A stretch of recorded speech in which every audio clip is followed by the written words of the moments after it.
Hello everyone, today I'll be walking you through soil sampling techniques based on the Florida Department of Environmental Protection Standards Operating Procedure FS3000.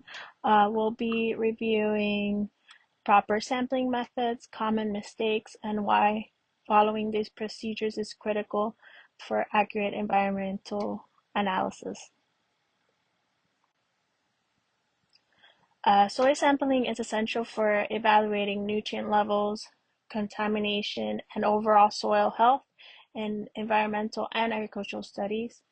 The FDEP SOP FS 3000 outlines standardized practices to ensure data quality and consistency. In this presentation, I'll be demonstrating both the correct and incorrect approach based on these outlines, these guidelines.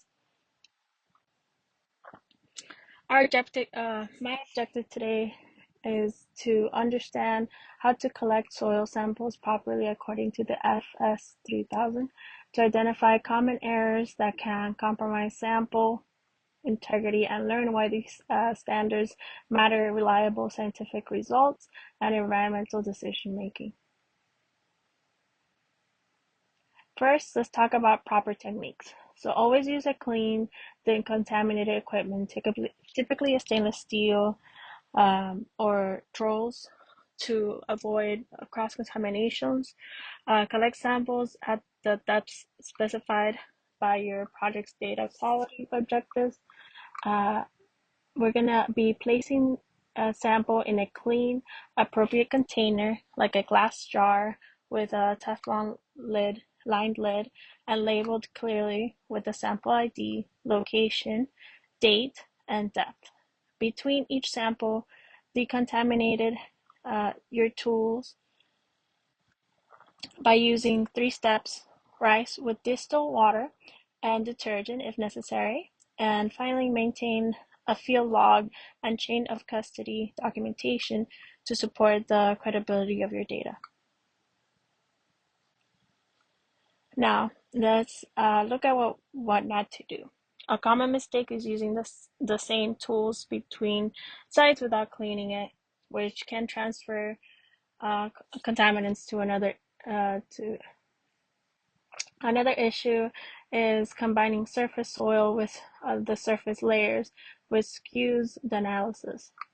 Failing to label containers or record data properly also undermines the sample's usefulness. So using plastic bags or touching soil with bare hands introduces contamination.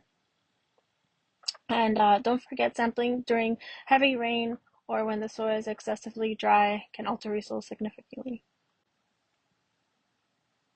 So here's a quick comparison. On the correct side, you'll see a clean auger, gloves, a labeled sample container, and a proper GPS or a logbook documentation.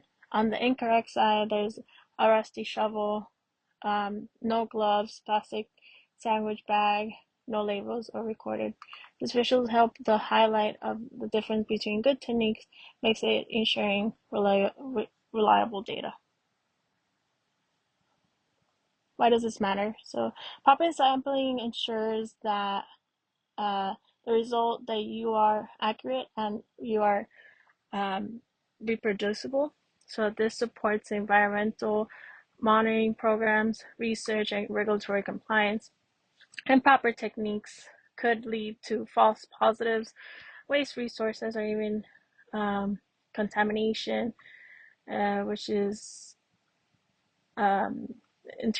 important. Ultimately, good techniques protect both the human health and the environment. And the best practices presented today are sourced from the Florida Department and the US EPA guidelines.